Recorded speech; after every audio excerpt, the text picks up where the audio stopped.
Small business owner, check. This is my name. This is the name of my company. This is what my company does. This is why I love what I do. This is an accomplishment I'm proud of. This is where you can find me online. And if you're a small business owner, introduce yourself in the comments and let's support.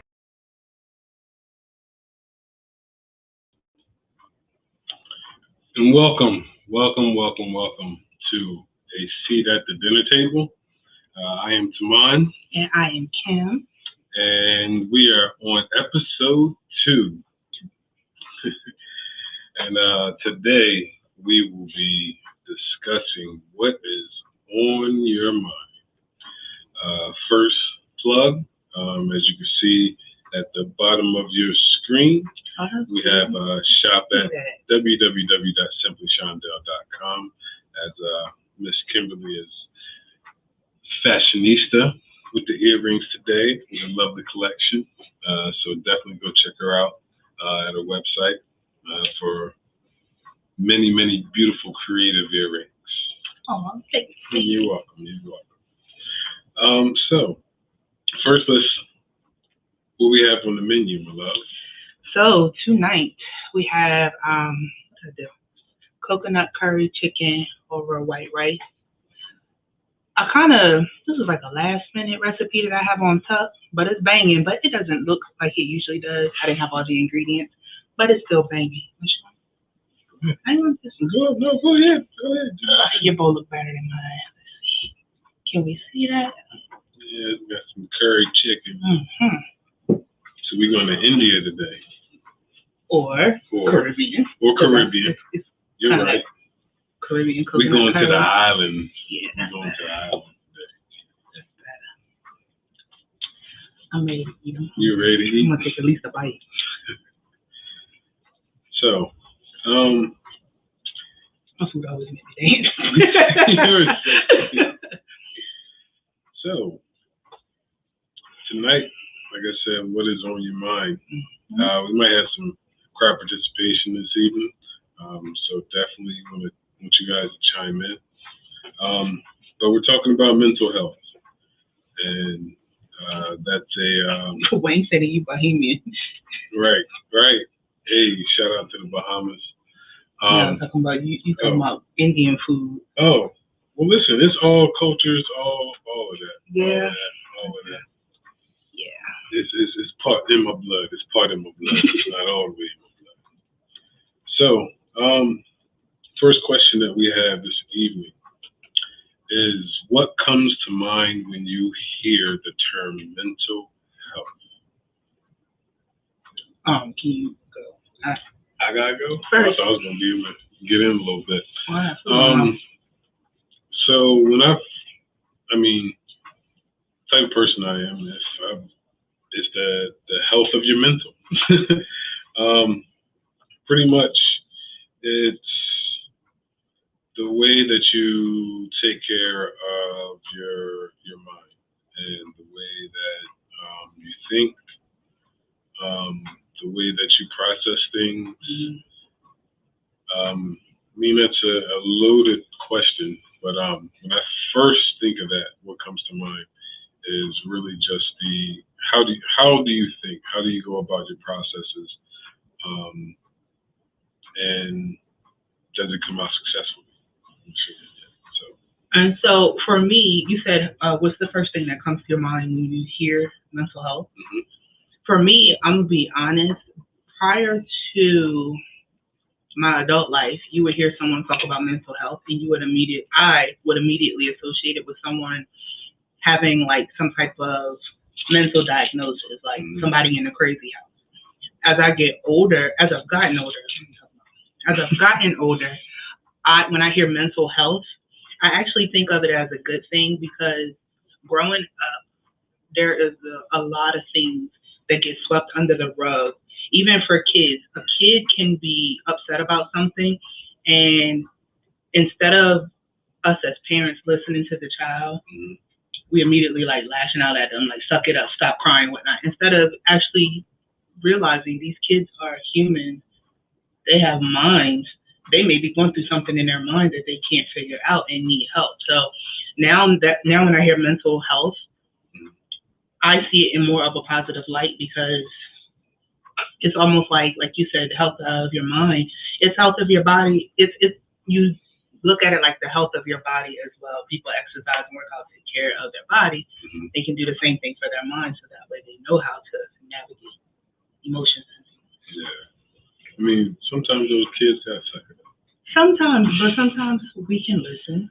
Yeah, definitely. Sometimes we can listen. Listen, like we adults. I get in a mood like I was earlier today, just keeping it transparent and honest. Mhm. I get in a mood, and sometimes I'm in a mood and I don't know why. Me Can't fix my nerves. But I try because I have grown and I have talked to someone who helped me deal with my mental health. I'm pretty sure that's a question later on. I'm learning how to get myself out of these moods and not lash out while I'm in a mood because that was a thing, a big strong thing for me. So That was pretty okay, right?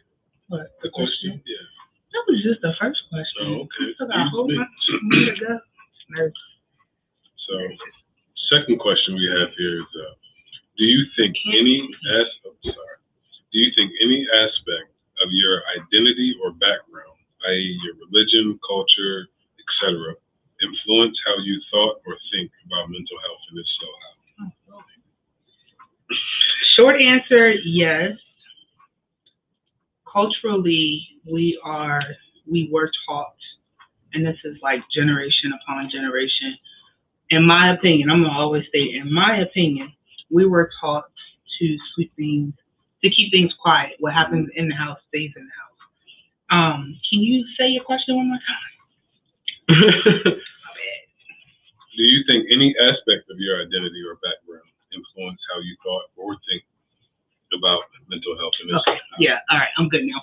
So yes, as you're taught what happens in the house or in the family stays in the house and the family. Mm-hmm. But if something in the family is happening to you and you're taught not to talk about it, it's going to make you hold on to things, keep things in, which in turn affects your mental well-being.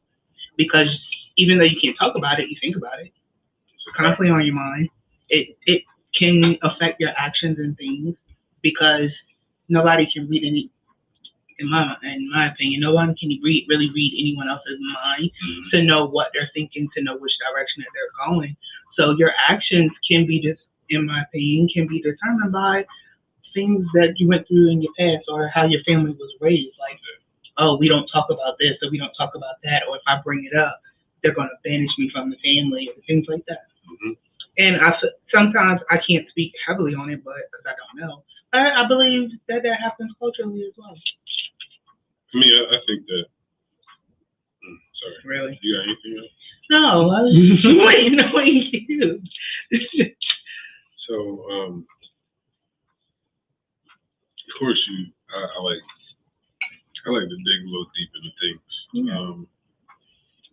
And of course, me being a black man in America, mm-hmm.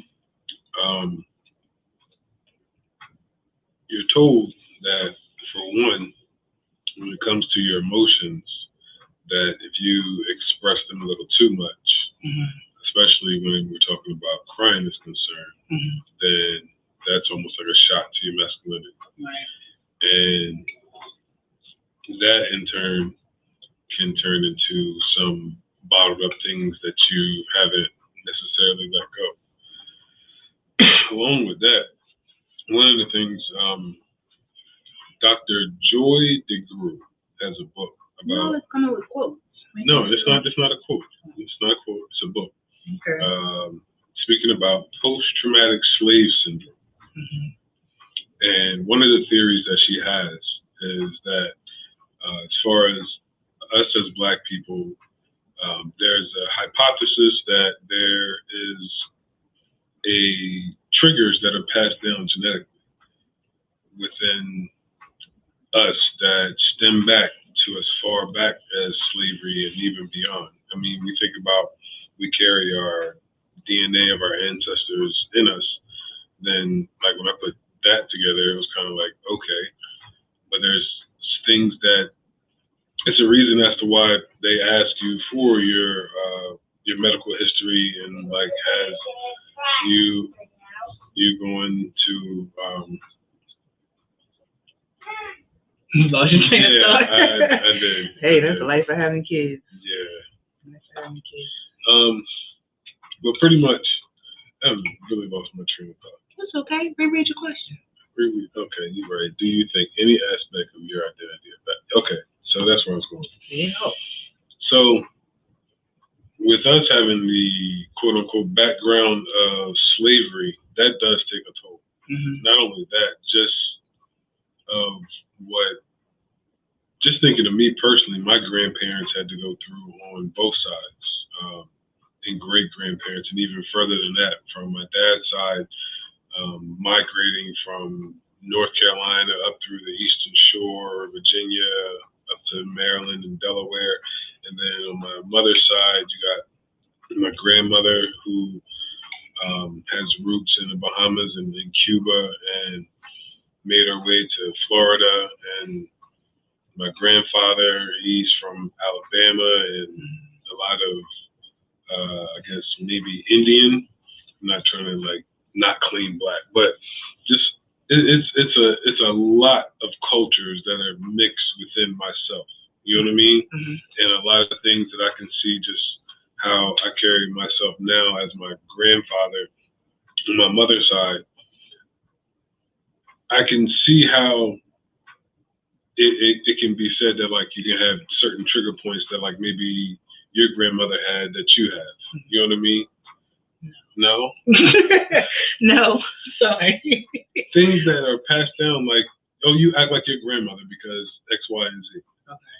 That's my thinking as far as the genetics is concerned, which can also affect your mental health or have an effect on your mental health. But, like Grandma said, certain things about how I act, like me flying off the handle and fussing. You reiterate that? Nope. You want to speak a little louder? Nope. What's your next question?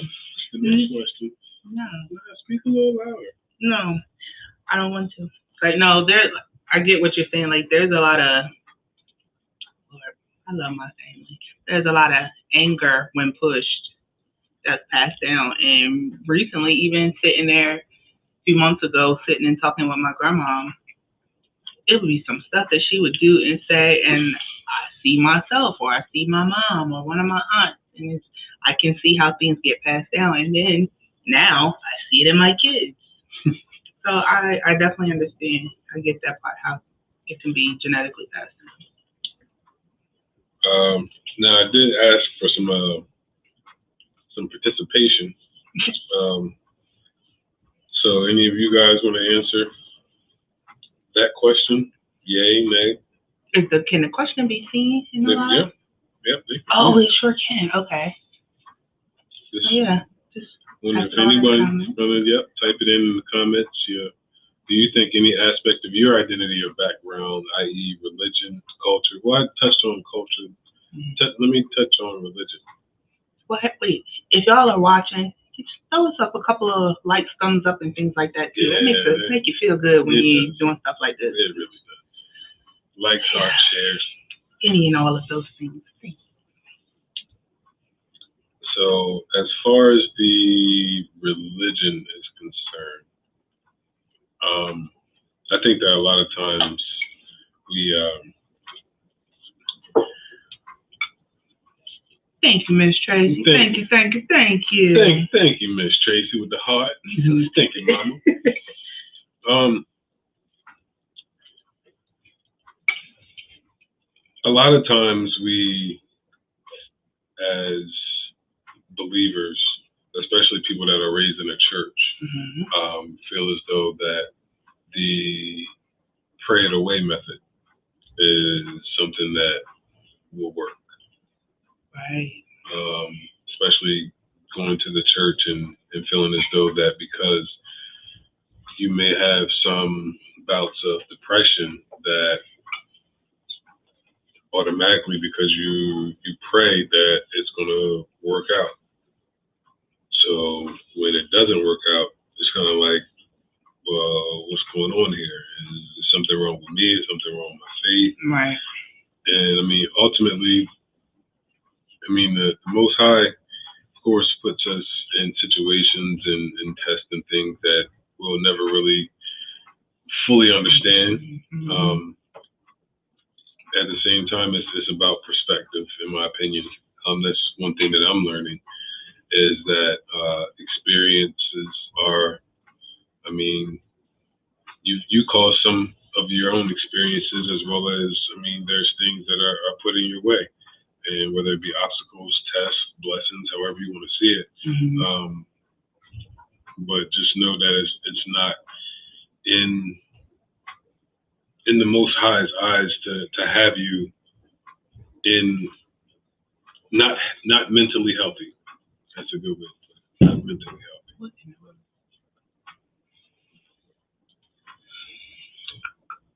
He said, yes, it's the therapy.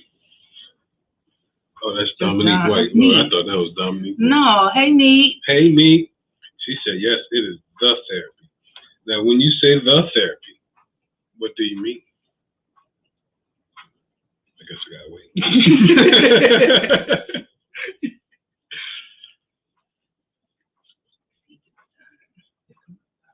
I didn't know what you just did.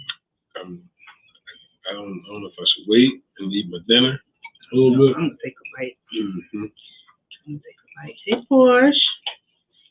I mean, ultimately, though, I think that faith without works is dead. And because you have the faith that you have, you still have to put work in as well. Absolutely. And I mean, that goes even with your physical health as well. I mean, you can't pray away. Wait. Because I tried. I have too. I have too. Every day, it's hard to eat this food and it'd be good to my soul, but not put all these extra pounds on my body. Especially since I found those Lay's Cheetos. The Cheetos flavor chips. Oh my God. Oh Lord. I ain't gonna ever drop this weight. You just keep putting good snacks out there. Man.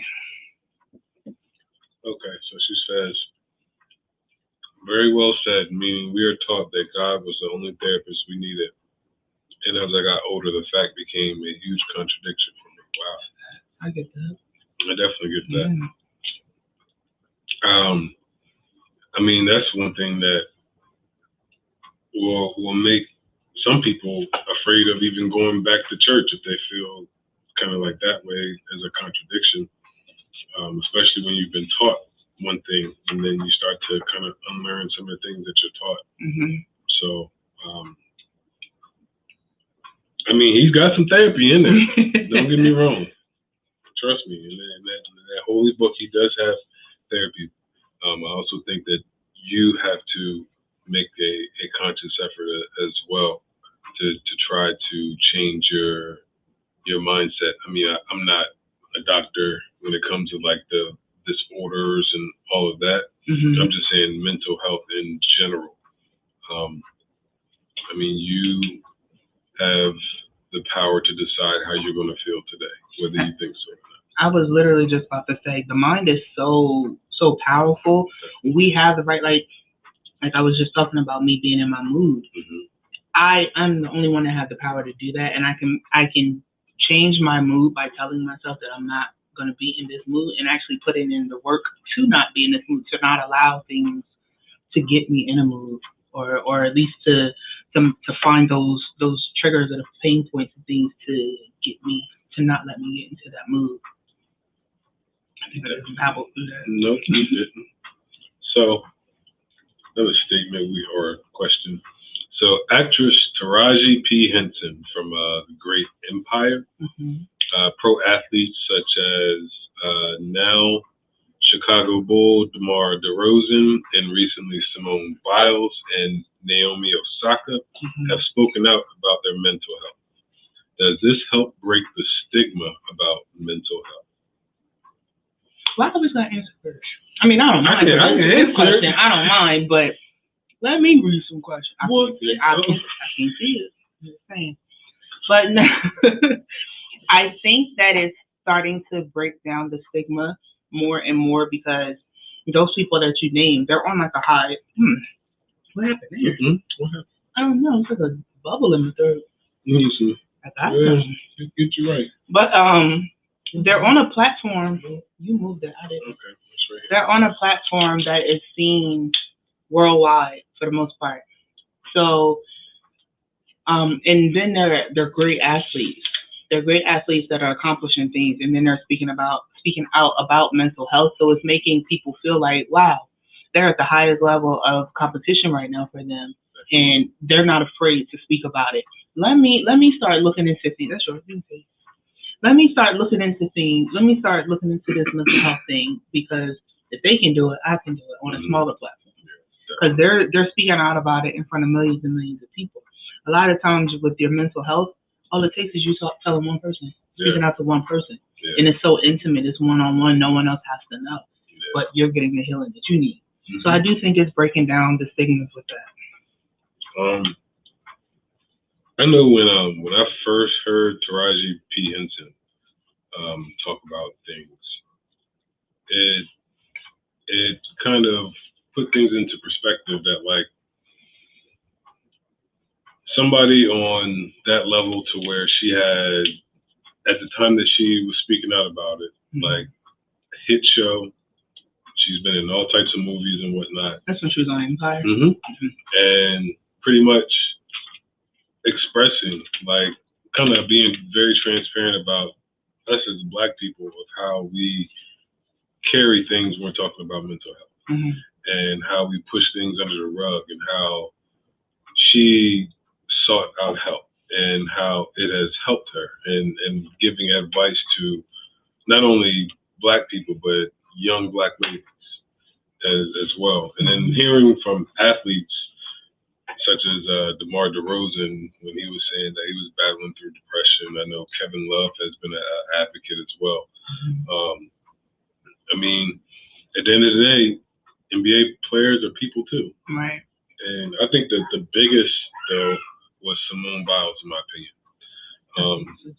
Reason being is because she was at the Olympics, and that's what she works. She got an extra year this time to perfect her craft and whatnot, and then for her to be in that moment and don't want to let her mental health affect the team's effort, and her taking herself out of it. And granted, like, she's very accomplished. Like, she could stop right now and be one of the most accomplished gymnasts that was out there. Right. So, I feel like the way she did it, though, it allowed the world to see. I'm not gonna let anyone dictate me. Because, like you said, she did it at the Olympics. She had no problem with saying something's not right. I'm not doing this. I'm not gonna hurt myself. You're not going to make me do this. You're not going to make me feel bad about it. Because, of course, she had so many people coming at her, but then she had twice as many people supporting her. Because how many times are we forced to do stuff that we don't want to do? When we're not physically capable or physically able to do something, we're still forced to do it. And then we mess it up. Or we hurt ourselves. Or we hurt other people. That was with her. Like, when she first did one of her routines, or whatever you call it, and she twirled in the air, but she twirled the wrong way and whatnot. She forgot her turn. Yeah, like mid-air. Yeah, mid-air. Like that right there. Like, you need all the concentration in the world. You slipping in the air like that, especially the stuff that she does. Like, I mean, we talked about how they try to slight her scoring, I guess, or whatever, because of the difficulty. Yeah, pretty much. Crazy. So, like, for her to do the stuff that she does and be in midair, she needs that concentration. And if she's off by one bit, she could hurt herself, like, ridiculously. So, I mean, I can give you actually an example of something I went through where, now being my age, I realized I was dealing with some type of mental health issues, because I think it was my junior year in college, my actual junior year in college. Or was it my senior year? I know. It was one of the I'm sorry. But it was one of those two. It was during basketball season. Me and my mom was actually going through some stuff, and I was thinking about quitting basketball so that I could quitting school altogether, so I could go home and help my mom. And in one of the games, I was having probably one of the worst games of my college career. And I was trying everything that I could to just snap out of it. I'll never forget. I think we were at Caldwell. We were playing in New Jersey at Caldwell. And I was doing everything that I could to get out of it. And I don't know what was happening. It was my junior year, because my senior year at Caldwell, I was trying to get my, I think it's when I got my 1,000 rebounds when we played there. Oh, okay. So my junior year, we were playing. I was trying to do any and everything that I could, but it was just so much on my mind. And I was thinking it up and kept apologizing to my teammates, but then my assistant coach decided to get in my face during halftime and cuss me up one side, down the other. And if you know me, only one or two things was going to happen. I was going to put my hands on her, or I was going to shut down. And I wanted to stay on the team. I wanted to leave on my terms, so I shut down. And when I say I shut down, like, I got on the basketball court, because by that time I was done. Y'all don't want to shoot. My coach was like, "Do you want to go in?" I was just like, she was like, "No, do you want to play?" So she put me in. I mean, you could have seen from my demeanor I didn't want to play, but I wasn't going to say no, because then I really felt like I was going to be letting my teammates down. She put me in that game. I jogged down one end of the court. Ball came, rebound. I watched it bounce on the ground. I jogged down to the other end of the court. My teammate passed me the ball. I passed it right back. Passed me the ball again. She was like, "You wide open." Passed it right back. They made the shot. I jogged down the other end of the court. My coach called a timeout. She was like, "Do you want to play?" I'm like, so she took me out the game. But because I was in a mood, because I was dealing with stuff and wasn't talking to anybody, I hurt my teammates. Because even if it was just a couple of plays, like, they needed me out there. As a starting center, they needed me out there, and I let my teammates down. So I did go back and apologize to my teammates for that. But don't get in my face and cussing me, yelling at me if I'm already struggling. That's not a way to handle me, because it's not going to be pretty. But I'm glad to say, like, now I get help for things like that. When I'm going through something, I have somebody that I can talk to help me navigate and get through those times, so I don't shut down, so I don't hurt other people like that, so that I don't just, give up on everything. But yeah, that game was bad.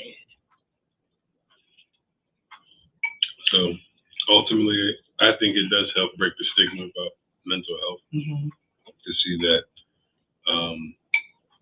there's people that we put on a pedestal that go through this. Right. There's people that we admire or see on television, or however you want to put it. I mean, Charlamagne wrote a book on it. About mental health? Yeah, the Shook Ones. The Shook Ones book, that I don't know if it's his most recent book, but I mean, he talked about it. So he talks about it a lot, though. He seems like he's a big advocate for it too. Definitely. So the next question: how can society help people going through or developing mental health problems?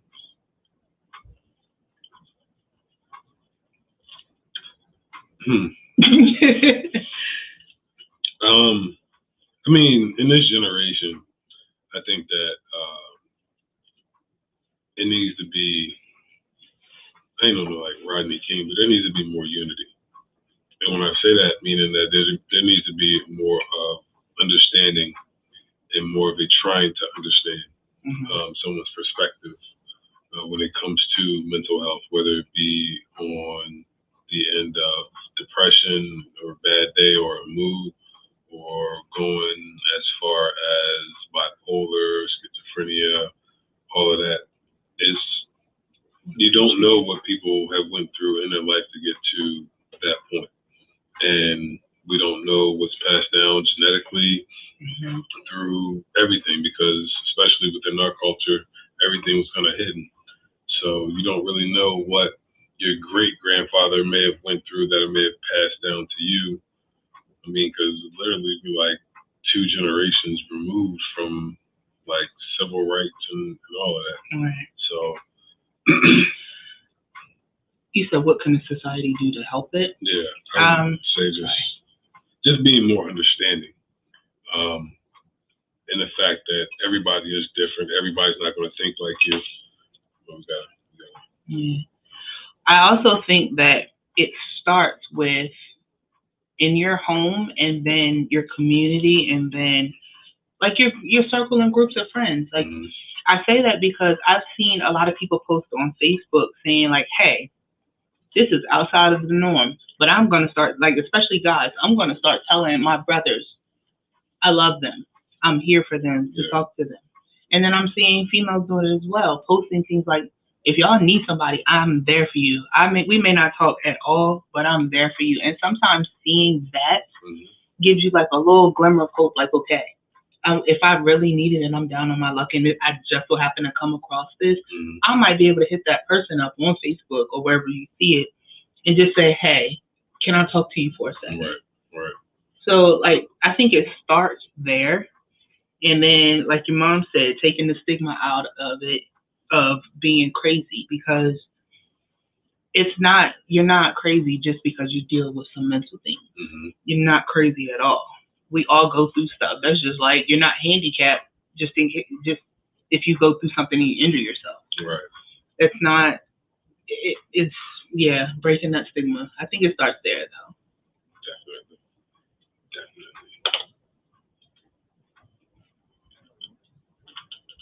On to the last question. Are we? Oh, it is a good time, man. It's about 8:30. What advice would you give to someone with mental health issues? The main thing I would say is seek help. It is okay to seek help. And I can say that proudly because I have these past few. And you ain't crazy. I mean, a little bit. These past,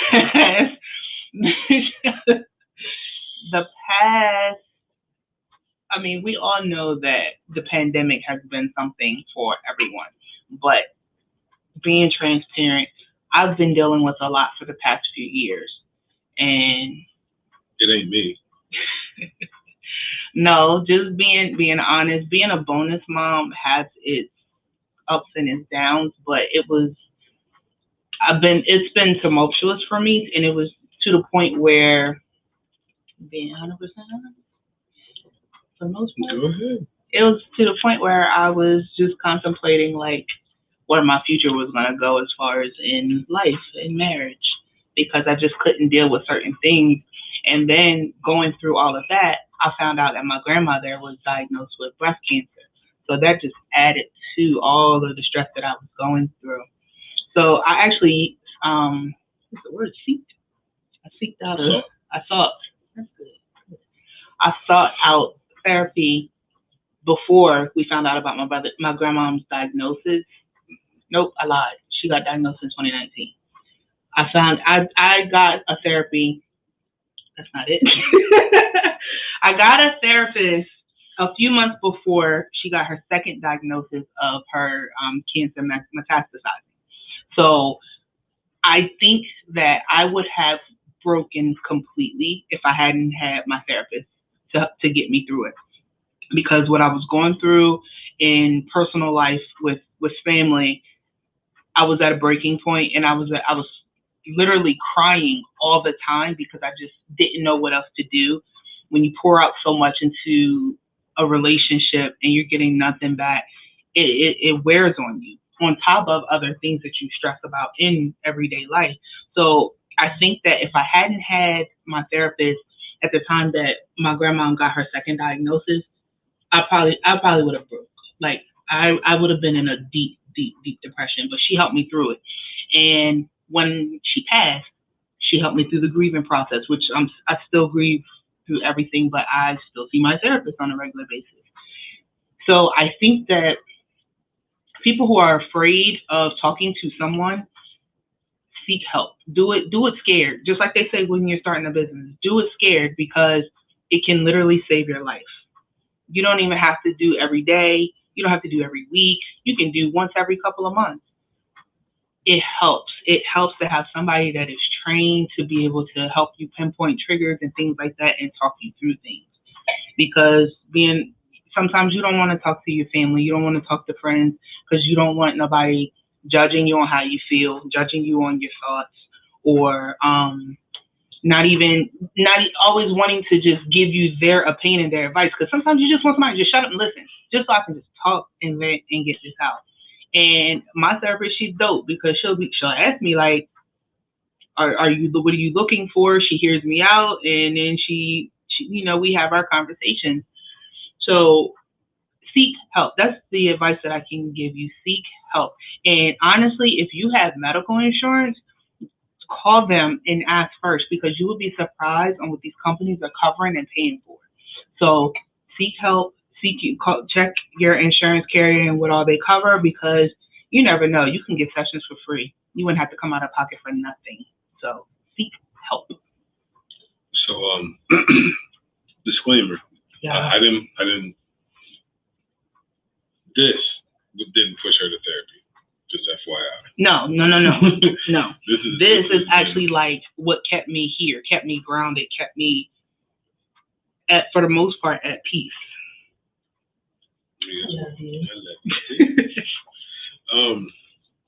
I would also say the same thing. Seek help. Mm-hmm. I think that, and I can only speak for myself as a Black man, that letting down your guard and expressing a lot of things that you went through seems like a weakness. And there needs to be some sort of safe space. I don't know what I did, but sorry. There needs to be some sort of safe space for you to be able to express your true emotions. And there are people who went to school for things like this. Mm-hmm. And I would say seek a therapist or seek a counselor that is aware of your cultural background. Yes. Because everyone isn't going to necessarily understand. Mm-hmm. There are ones that are out there that truly understand from all perspectives, whether it be from whatever the case may be. You just have to seek them out. And really, the number one thing is just acknowledging that you may just need a little help. Mm-hmm. And that's not knocking your strength whatsoever. Because I think that with we as a people have a type of resolve to where we've been through God knows what through this time in America and before that and all of that. It's safe to say that like once you start to like have a different perspective and just start looking at things objectively and saying to yourself like, what is going to help me get to the next level of being a better version of me? And who can help me? I mean, we all have teachers. Teachers are in school, professors, and they have these people that are in these positions in order for us to help them. We need to utilize these things. Even if you feel like you're perfectly fine, it's okay just to get some things off of your chest. I don't think that there's any adult, and even kids, that may have some baggage that they try to suppress and feel like because it's suppressed so much that they don't have to acknowledge it. But in order for you to grow and evolve as a better human being, as a better person, you're going to have to deal with those things. As they say, you're going to have to deal with your demons. And one of the ways to that, in my opinion, is finding a therapist that can assist you, because they understand the science behind the mind and everything. I mean, they went to school for psychology and all these different things. So they are the experts in the field. And it's just like if you were to break your pinky, you would go to the doctor and get it fixed. If you're having some issues as far as the way that you're processing things, or just want to release some things just to get it off your chest, right, they are the people that are built for it. So I would definitely say don't be afraid to seek out at all, because the stigmas is what people make it, to be quite honest. Right. And I mean, you shouldn't care about what other people think And trust me, we know that is so much easier said very than much done. so. Very much so. It's so much easier said than done. So, no, I don't have any other questions. You guys have anything else? Questions, comments, concerns, feedback? Oh, you said concerns. I mean, listen. Somebody should be like, listen, I'm tired of y'all eating on camera. I'm over it already. You never know. I mean, I can't say it's going to stop, but no, it's not going to take stop. the concerns into consideration. So, yeah, you always want all that type of feedback. But we definitely wanted to talk about this, being as though that we coming fresh off the Olympics, and it was a big thing as far as Simone Biles, and with her being an African American female, there was a thing about, like, would y'all feel the same way if Jordan did it in Game 6 or LeBron did it or whatever the case may be? At the end of the day, they're people. They're people, and it's more to life than just a sport, even if it's their job. Because just like us at our regular jobs, if, let's say, they get hurt, they're traded or they're done for, it's a career-ending thing, they still have life outside of that quote-unquote job that they had that's on this high platform. And listen, a majority of LeBron's wealth has came outside of basketball. Right. I mean, he became a billionaire and he made $300 million in basketball. So, yeah, so the other $700 million, that's what I'm like. Right. So we got Timmy Matthews. That's my name, or I'm his namesake. I'm sorry. Are there signs that we should look for? I am not an expert. I'm not an expert either, but I would say look at how people lash out to others. Because I'm learning a lot about myself. I have anger issues, and I've actually suppressed a lot of things that I didn't realize I suppressed them, but that I went through as a child. And it's coming out now, not just now, but like over my life. It comes out in anger, and it comes out in anger towards people, to where I say things that they come off way harsher than the way that I actually mean it. So look for signs like that, just how you may handle situations or how you may talk to people. That would be one thing that I could say, and that's literally coming from personal experience that my therapist helped me to see. What are the signs that we should look for? I would say when it feels like things are getting overwhelming, to where you feel like you can't necessarily get a handle on it. That too. I would say just in general, if it wouldn't even say signs that you should look for. I honestly think that everyone would benefit from just a couple sessions of therapy, just because of the fact that life brings so many things, and there's so many ways that we can handle them, and sometimes we handle it the wrong way and we don't even realize it until it's actually brought up. So I wouldn't even say necessarily signs. Just like if there's some things, I guess, that are bothering you within yourself, that like you've questioned, or if like I don't know. I don't know. I can even say, if you spend more than, I was like, if we're looking at 7 days a week, if you spend even like 2 to 3 days to a point to where you feel like you don't want to get up out of bed, get motivated to do anything, anything like that, or where you feel so low but you don't know why, that could also be a sign for you to seek help. Because I forget what she called it, but I'm gonna call it like a situational depression. My therapist said that is a real thing, because some people are diagnosed with depression, and then some people go through depressive states, which I was also going through. And I didn't know why, I didn't know how I would even get that low. But she said that it is a real thing. So even something like that, you can seek mental health, seek someone to talk to, because those things, you could have those moments 1 or 2 times a month, And then the next month, it could be 2 to 3 times. And then next thing you know, you don't fall into a deep depression. So even signs like that, if you're getting low and you don't even know why, can't explain it, that could be a sign to seek some help. Overall, look at your mental health the same way that you look at your physical health. And the way that you build your mental health is, one way I do is reading, affirmations, positive books, informative books, and just kind of feeding your mental positive things to go off of, to where it takes away the negative things. Like I'll just say, me personally, I've had